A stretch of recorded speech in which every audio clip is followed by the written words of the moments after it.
Добар ден, вие следите уште една нова телма амбуланта. Често слушаме како некој се жали дека го боли коленото и вели, ке ми помине. Па која е разликата меѓу обична болка во коленото и гонартроза, кога веќе се присутни оштетување на рскавицата на зглобот? Но што укажува болката при качување по скали? И дали обична рентгенска снимка може да покаже што точно се случува во зглобот?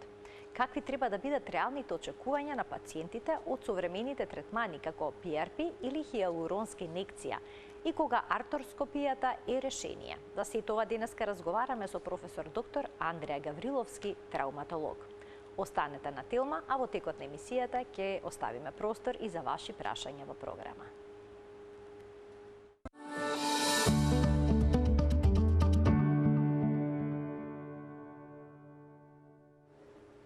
Како да ги препознаеме дегенеративните промени на коленото, ќе го прашаме професор доктор Андреа Гавриловски, травматолог од Универзитетската клиника за травматологија. Професоре, добар ден. Добар ден, дојдовте во телма амбуланта. Вела дека зглобот на коленото најбрзо се троши. Зошто е тоа така?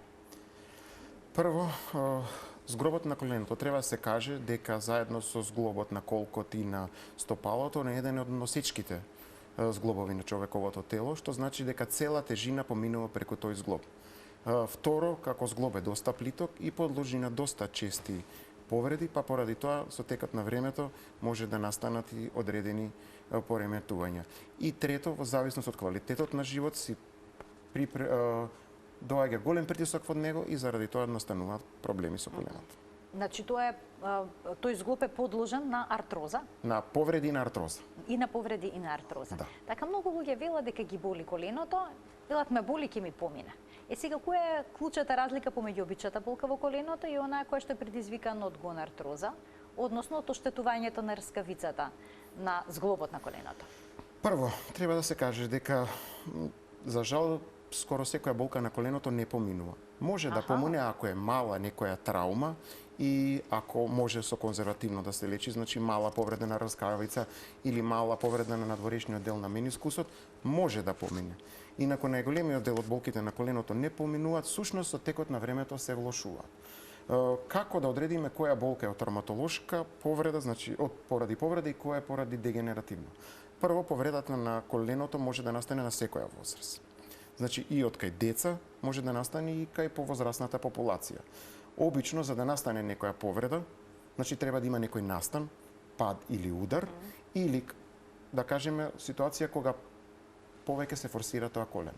Додека дегенеративните промени најчесто настануваат кај, да кажеме, постарата популација, мислам постара збориме на популација над 45 до 50 години, или кај популацијата која имала некоја поголема повреда во младоста.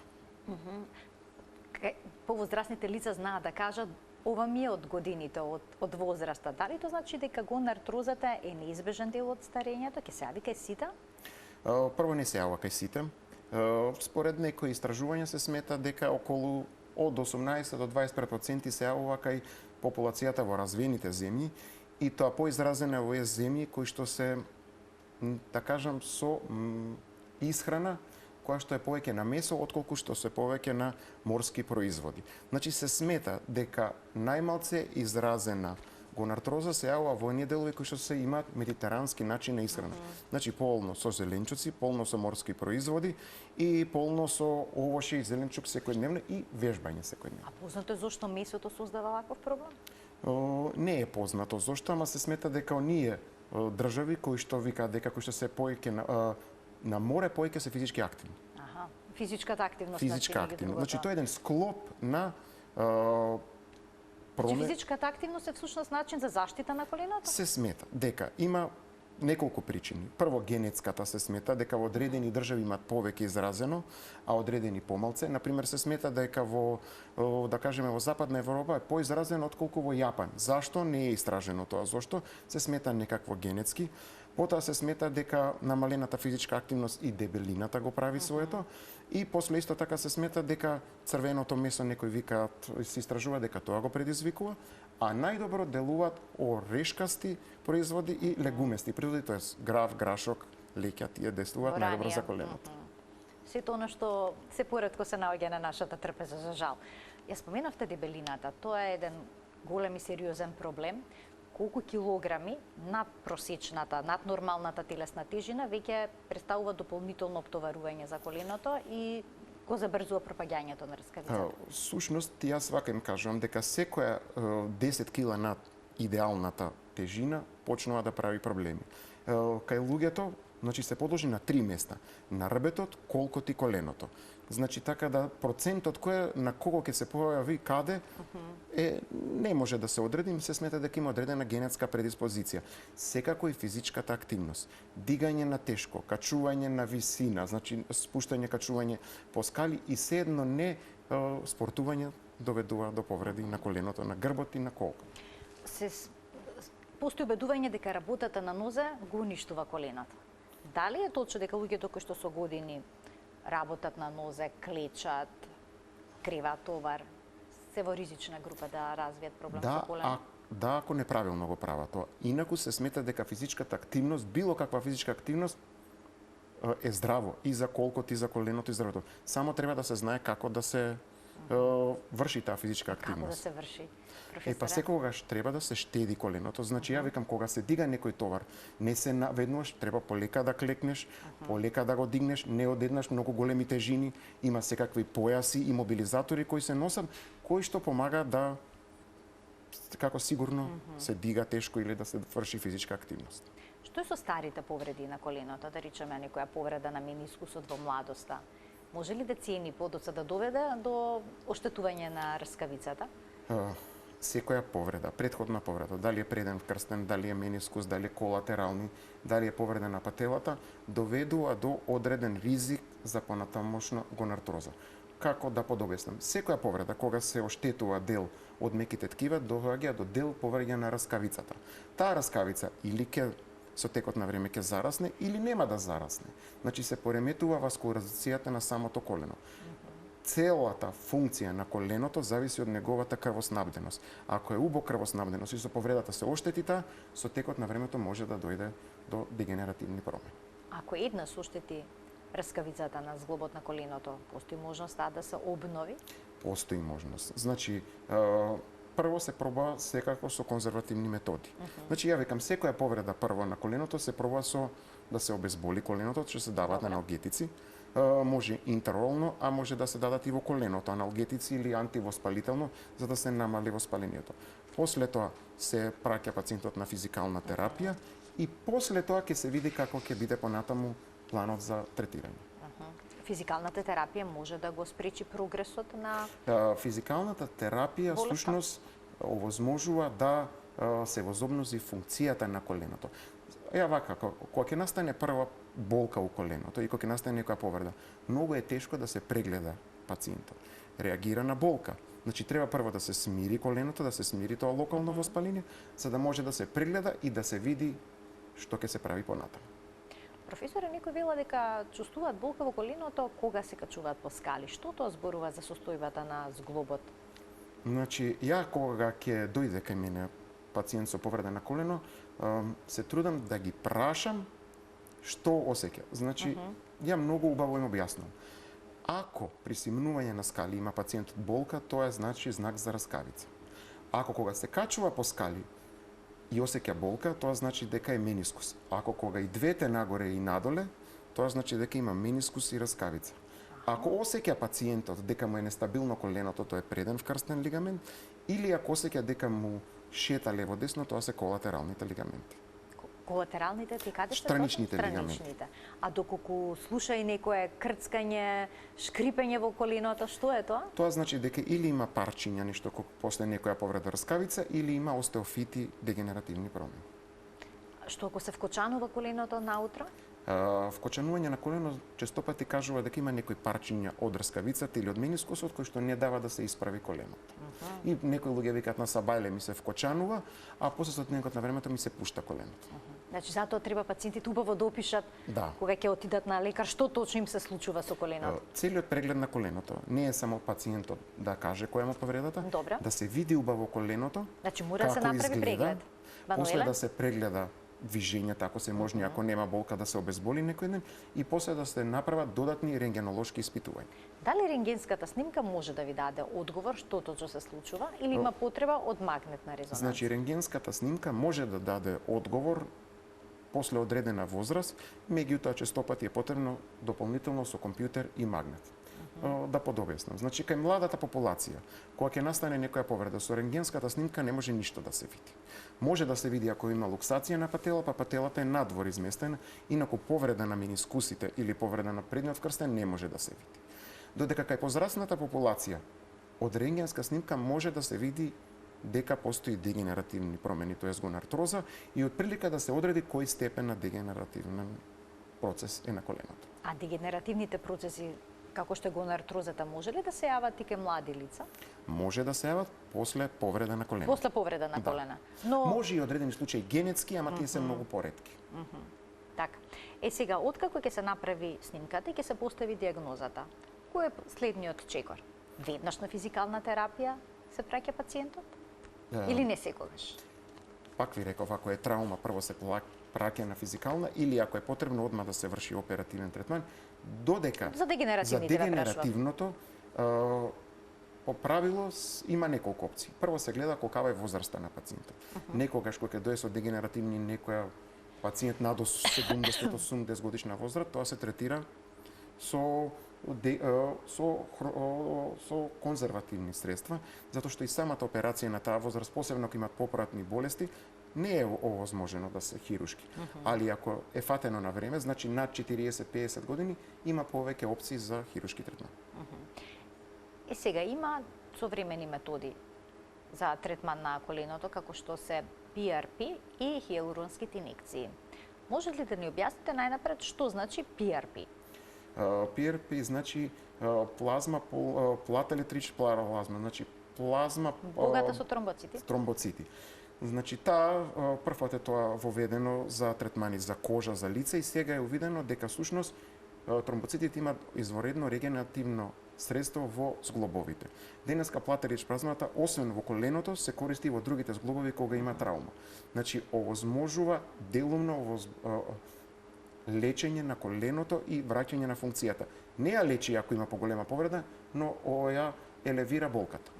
Симптомите малце ги намалува. Значи, каква и да има повреда, пожелно на коленото, пожелно да се аплицира PRP? Во денешно време се смета дека е пожелно. Инаку PRP, всушност таа плазма богата со тромбоцити се добива од крвта на самиот пациент. Да, се добива. Може ни појасните тоа како се зема крв? Значи се зема крв, се зема, значи тоа се специјални ампули кои што имаат одреден дел ограничувач и доле има едно средство кое што возможува да кога се центрифугира се одели, доле останува крвта, а горе останува плазмата. Значи доле е црвено, а горе е жолто. Добро. Тој дел има изворедно регенеративно антивоспалително дејство кое што возможува да кажам во денешно време испитувања, некои се испитувале дека тоа може за зараснување на рани, дека дури и во инфаркт се користи, секако за лузни, за коса регенерирање се користи, така да и за коленото видено дека многу добри дава. За разубавување, за стимулирање на колаген на лицето, се поширока примена наоѓа. Да. А што е со хиалуронската инекција? Хиалуронската киселина се смета дека е додаток за, значи, самото зглобот на коленото, освен што има меки ткива, има и течност натре, која што возможува да се движи, затоа што има коски во кои што има раскавица, има и меки ткива. Тие така не се движат, внатре има течност. Хиалуронската киселина ја заменува одреден процент таа течноста и овозможува движење. Исто така има мало антивоспалително, некако PRP-то. Денеска, извинете, има нови препарати кај што има и PRP и хиалуронска киселина. Комбинација од двете. Истовремено во две ампули се мешат и се додават. Ќе ги поканиме гледачите да се вклучат во денешната Телма амбуланта со прашање, почитувани емисијата од овој момент е контактна. Како се аплицира, во кој дел на коленото се става, доколку има повреда, треба да се лоцира каде е повредата, па таму да се инјектира содржината или е доволно на кое било место да се внесе PRP или пак хиалурон или комбинација од овие две? Значи, зглобот на коленото им се вика дека има 6 места за апликација.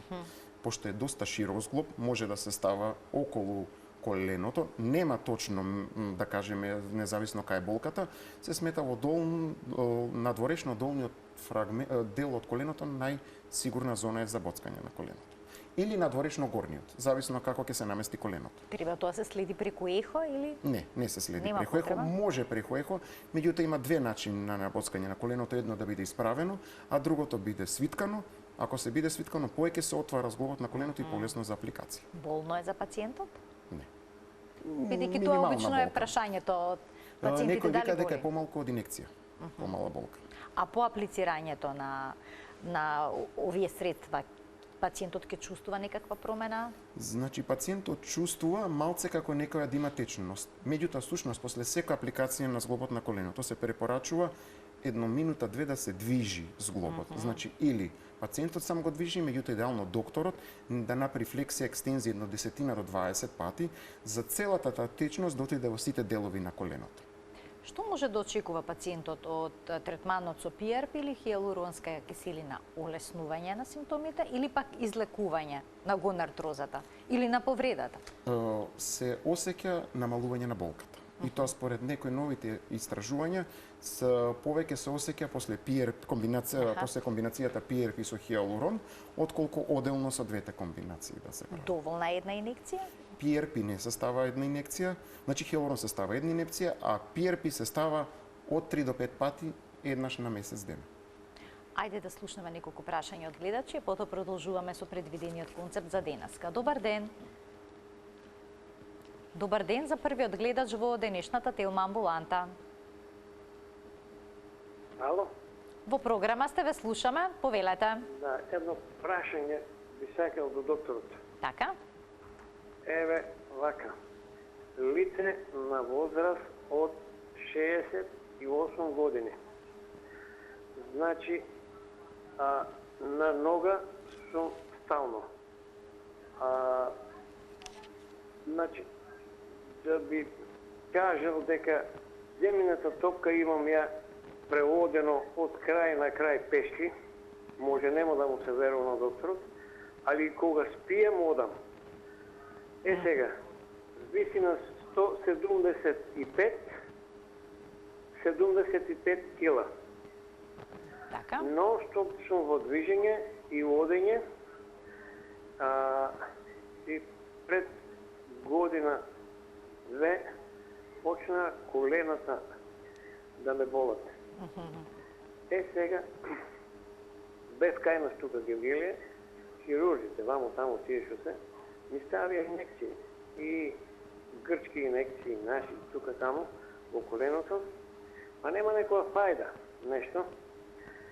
Сега, дали ова што го рековте вие, PRP тамо со тоа киселина, вамо тамо, можат кај нас во Гевгелија да ги прават или ги прават во Скопје? Дали се прават на секаде во Македонија или само во Скопје? Добро. Така. Ви благодарам за вклучувањето во програма. Дали може да се направат овие третмани и Јас прво колку што знам дека се работат во Скопје, меѓутоа мислам дека во поголемите центри, така да не верувам дека се прави во Гевгелија, може да уштип, меѓутоа во Скопје има најголем избор. А и 68 годишна возраст што вика пациентот не е некоја постара популација, кај него правилно треба убаво да се диагностицира, да се спречи понатаму да му продрегедира болеста. значи не може да биде решение само PRP, најнапред треба да се постави диагноза за што се работи, па потоа кој да се степен е на дегенеративни и следствено да се лекува. Ајде да слушнеме уште едно прашање. Добар ден. Ало? Во програма сте, повелете. Вака, сега сакам да прашам за сопругот. Најпрво поздрав до емисијата и Ви до... благодарам. Така, многу убаво. Јас сакам да прашам дали докторот може да ми одговоре за раменото. Значи, се префрлихте вие на друг зглоб. Ставани се блокади, направена е операција со бушење, ама нема ефекат, болката си останува исто.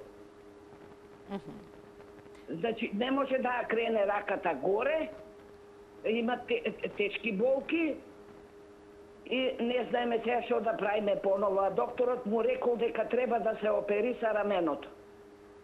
Така, да немате, професор, уште некое прашање или ова е доволно како информација за да дадете понатамошни насоки? Ви благодарам за вклучувањето во програма, што би советувале. Значи, прво треба да отидат на преглед. Ја не знам, значи обично кога има одредени ограничувања на, еве да кажеме за рамото, тоа обично значи дека има пореметени на ротаторите, значи меките ткива. Значи треба да се направи испитување, понатаму да се види што ќе се прави понатаму. Аха, на меките ткива? Па на меките, кога е ограничување Мускулите? или има дегенеративно или ротаторната, значи лигаментите околу. А лигаментите се во прашање. Добро, уште значи преглед да се Преглед, направи. добро, па после ќе се види. Така, уште еден гледач ке вклучиме. Добар ден. Добар ден. Во програма сте, повелете. Поздрав од емисијата. Благодарам. Едно прашање до докторот. Пред еден месец јас така потрча преку улица малце, не така брзо, и некако десната страна од коленото некако ми крцна и не го се толку ме заболен со воткање. И доста ме болеше, стаи дома мраз, не ми потече, не помодре и така со тоа, мислам, еден месец, јас не отидов на лекар, мислам дека така ќе помине со едно со друго што се мачкам, ама уште ме боли, првиот пат многу ме болеше, сега помалце, ама пак ме боли кој ќе одам и ќе се замори цела нога, ме боли и надоле ногата и нагоре. И сега што е работава, што не сум отидена на снимање. Така, ви... Не отидов на снимање, а тоа е натрешно на коленото. Тој дел така, тој е како повреден. Ви благодарам за вклучувањето во програма. Одговорот меѓу другото и гледачката го даде, треба се направи снимање, така? Тоа би го првиот чекор. Да, ама обично често пати кога така ќе се пожалит, мене тоа ми кажува дека е најчесто менискус. Значи, обично после некоја физичка активност или не се сеќават, имало некој погрешно газење, нешто дигнале тешко и осеќаат како нешто да им крцнало, да им пукнало и после таа болка со тек на време не поминува. Значи, баш како што кажува, ќе се смали болката, ама си перзистира. По правило треба да дојде на преглед, точно да видам дали од надворешна и натрешна страна, али обично кај постарата скоро секогаш 90% од натрешната страна, освен ако немал некој поголем пад, и после понатаму, следствено на тоа, како ќе се третира понатаму. Како обично се третира менискус? Се третира, треба да се сошие. Скинат менискус? Скинат. Треба да се сошие, освен ако не е многу постара, значи 5-10 години повреда и е више дегенеративно, да се извади. Меѓутоа денешните теркови, значи денешните препораки е да се сошие секој менискус. Инаку нема да прекине болката. Нема да прекине. Уште еден гледач имаме. Добар ден. Ало, добар ден. Во програма сте, го очекуваме вашето прашање, повелете. Јас сум стара, сум 10 години имам, ме болат колената дека неколку години. Пред 2-3 месеца ми превесни хилуронска киселина, но ништо не ми помогна, дори тие 2 дена после таа инекција не можеш ми да одам. И са на доктор исто имам снимање, ме болат колената и кога идам по скали, и кога симувам, и кога мирувам, и кога станувам од кревезници вкусаници. Дали уопште вреди нешто да преземам, да трошам пари, пошто сите овие терапии што ги кажува професора, сите се приватни. Ништо не признава фондот. Дали 16.000 дадов за хилоронот. Дали уопште нешто може да ми помогне према возраста. Така. Ви благодарам за вклучувањето. Значи, ја пак на сите викам, секоја повреда или секоја дегенеративно има начин како да се лечи.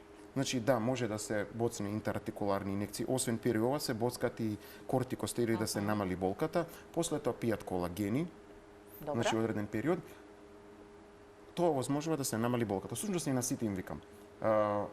Коленото, колковите и коленото да болат. И треба после одредена возраст, еднаш годишно да се пие бар колагени одреден период во 2-3 месеци, овозможува за колку толку да немаат проблеми после кога се дојде до одредена возраст. Значи колагенот месен преку уста може да помогне. Може да. Има посебна форма на колаген што треба да се пие? Има повеќе различни. Ова има течни, зависи кој како може, или во капсули.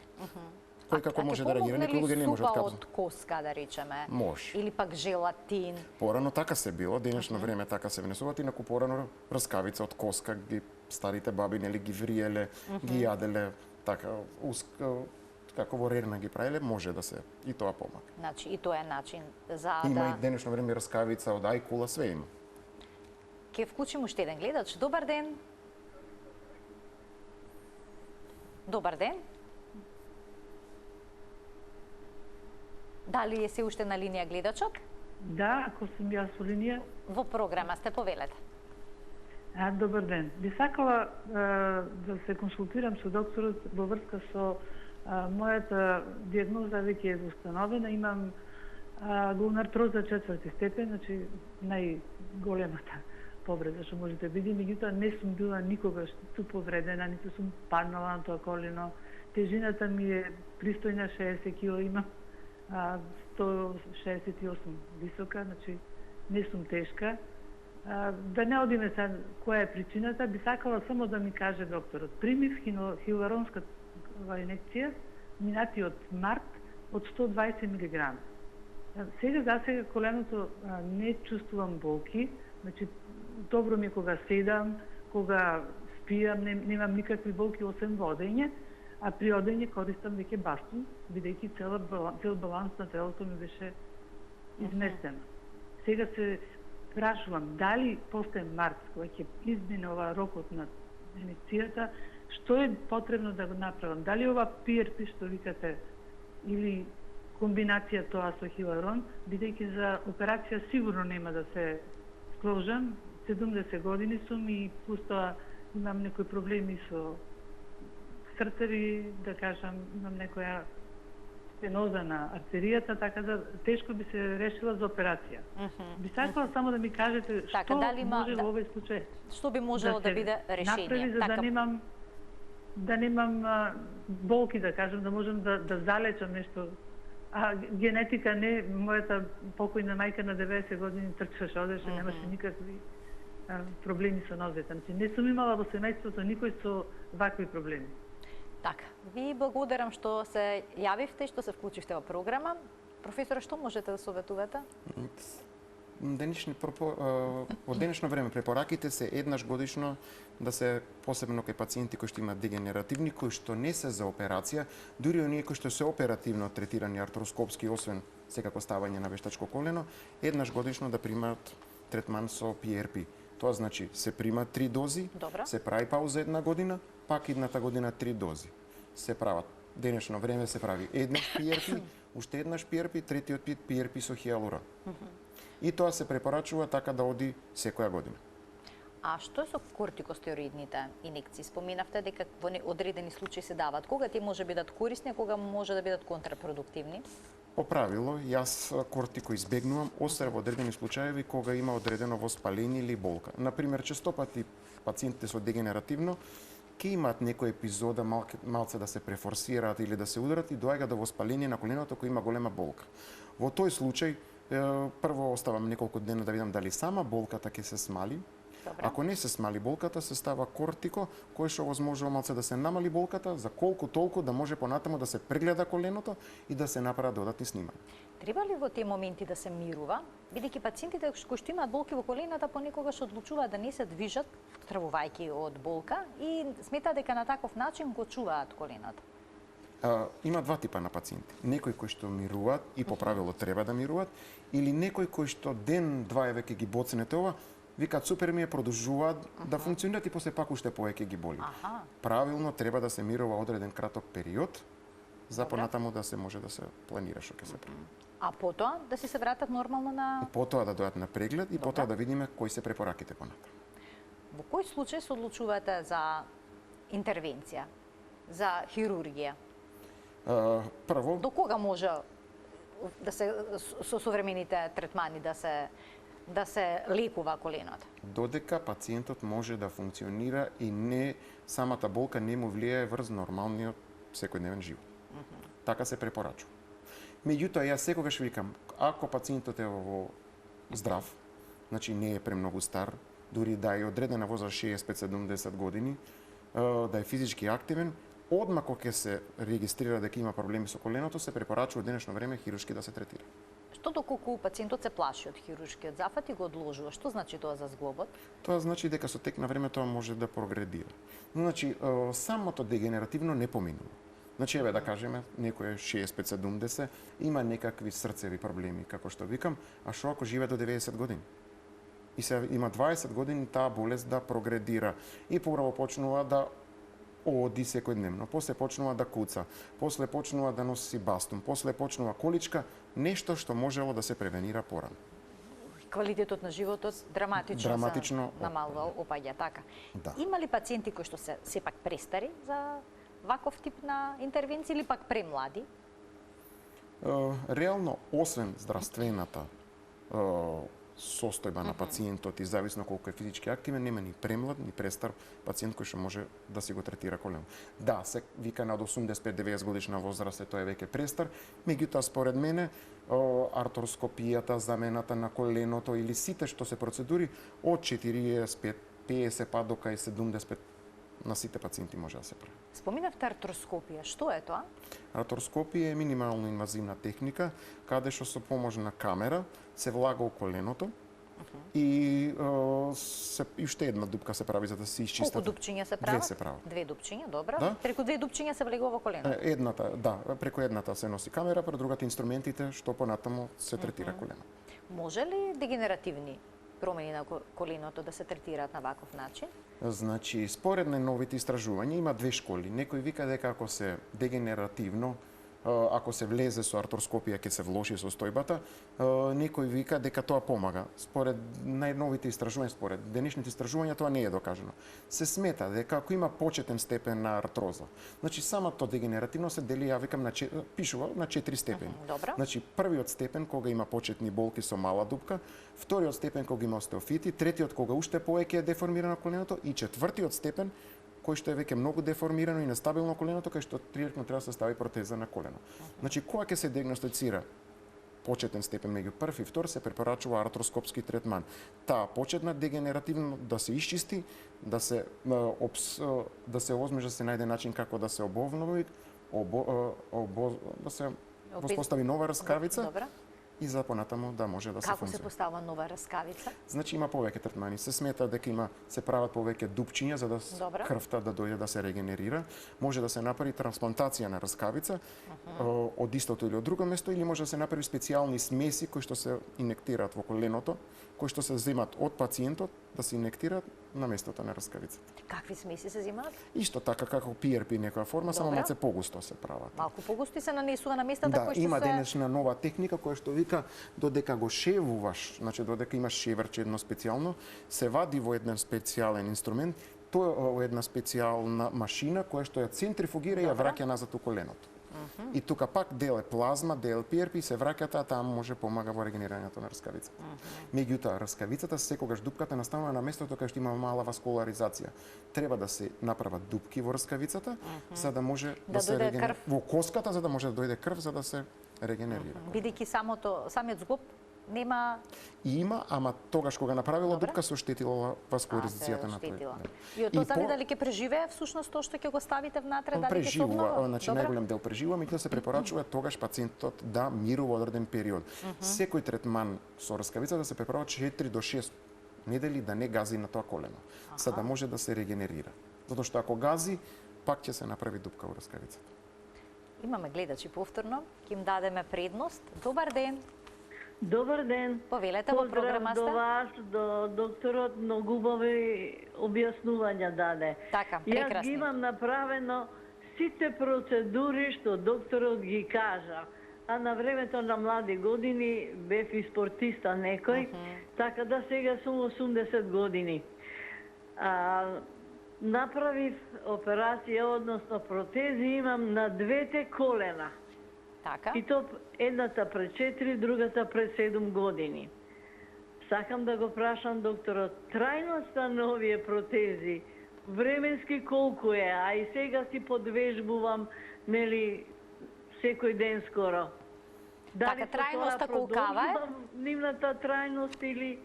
Колку време има рокот на трајање, дали треба да се менуваат, а пред да ви одговори професорот, само би сакала да ве прашам, дали беа сложени тие операции?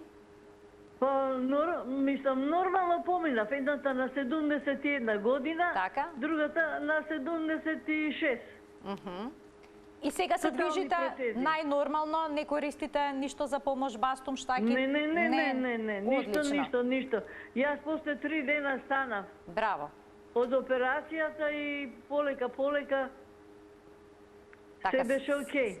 Се нормализираше. Ви благодарам што се вклучивте во програма и ве што го споделивте вашето искуство. Сметам и дека е тоа важно да се охрабрат оние кои што се плашат многу од оваа операција.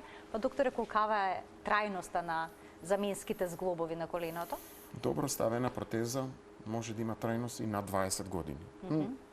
Ние имаме на нашата клиника доаѓаат и кои пред 50 години ставени протези на коленото и колку и уште држат. Така да некој вика 15, некој 20, меѓутоа тоа не може да каже никој. Така да нека не се опторуварува господјата колку има трајност. Тие многу ретко прават проблеми и да треба да се смени колку да се стави нов. Многу ретко. Не е важно на која возраст се стави. Ајде уште еден гледач да вклучиме. Добар ден. Добар ден. Во програма сте, повелете. Поздрав и до докторот и до вас. Сакам да го прашам нешто докторот. Можам да зборувам, да? Јас сум оперирана пред година дена и ми ставено ми вештачко колено. Како господјата што рече пред тоа, све имав поминато и лекови и све што беше за пиење. Сега, после операцијава, можда не одма, али последно 2-3 месеца, осеќав некоја стегнатост во самата средината на коленото и нагоре мускулите као да ми повлекуваат и као да ми се здрвени. Функционирам, например, одам, клечам, али таја здрвеност, као не можам да објаснам, утрнатост или нешто ми е проблем, ствара да нервоза и да. Бетка и доктор ми рекол дека могуче да е тоа од кичмата. Дефи кичмата е сликав, да, имам проблеми со кичмата. Не ме боли кичмата, али имам искривување и сето тоа.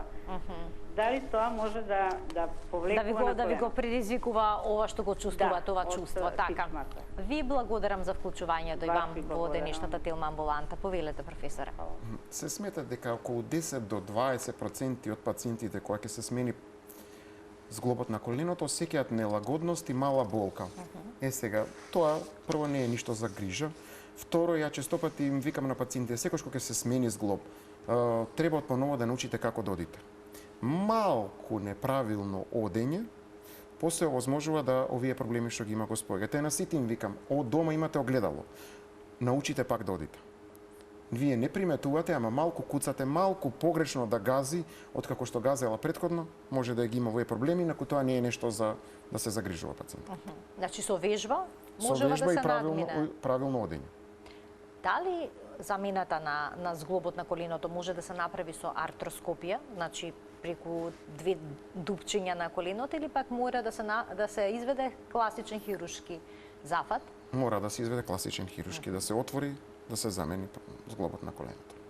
Каков материјал се користи кај заменскиот зглоб? Значи вака, ја на сите, според денешните истражувања има метални и керамички.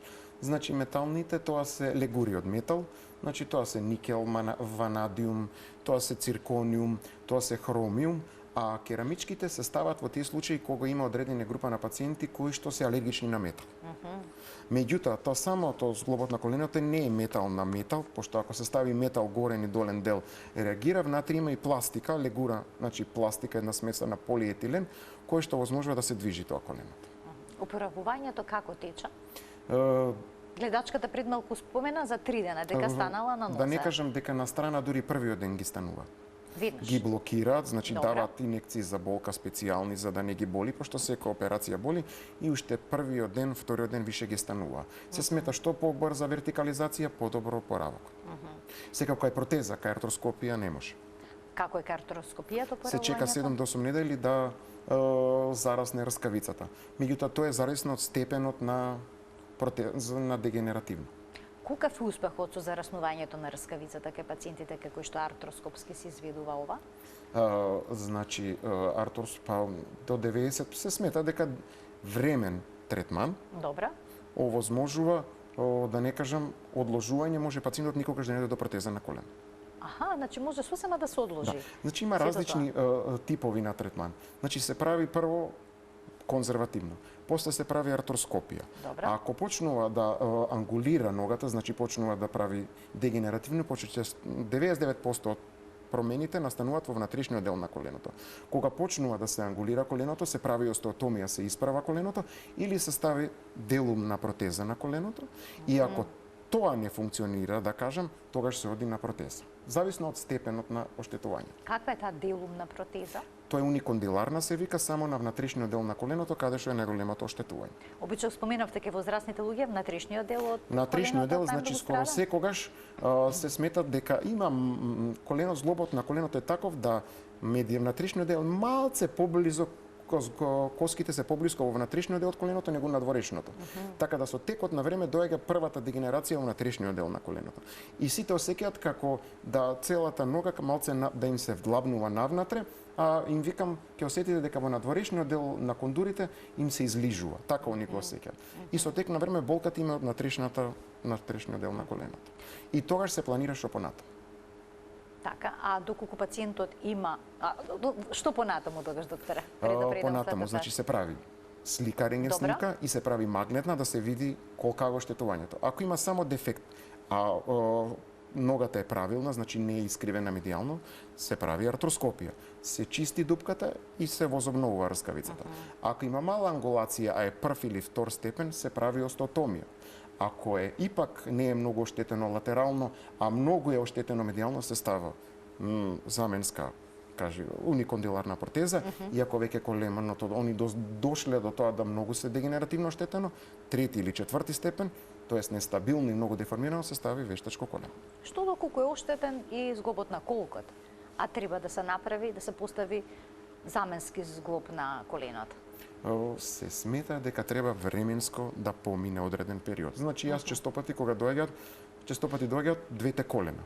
И ја им викам треба да помине бар одреден период 6 месеци, затоа што прво треба да се оперира, пациентот да се застане на нозе, да научи пак да оди, затоа што за да може да му смениш друг колк, кај што пак ќе учи како да оди. А може ли некогаш болката во колената да биде последица на оштетениот колк? Воопшто да не биде проблемот во коленото? Не може, меѓутоа честопати тие си секоја повреда на одреден зглоб може да даде повреда на друг зглоб. Значи кога се повреди коленото, луѓето почнуваат да ја штедат таа страна, да ја форсираат другата. Ако си имал тој некоја повреда или предиспозиција, со тек на време може да оштетување на другиот колк, на другото колено и да се влоши состојбата и да, може едното да го предизвика другото.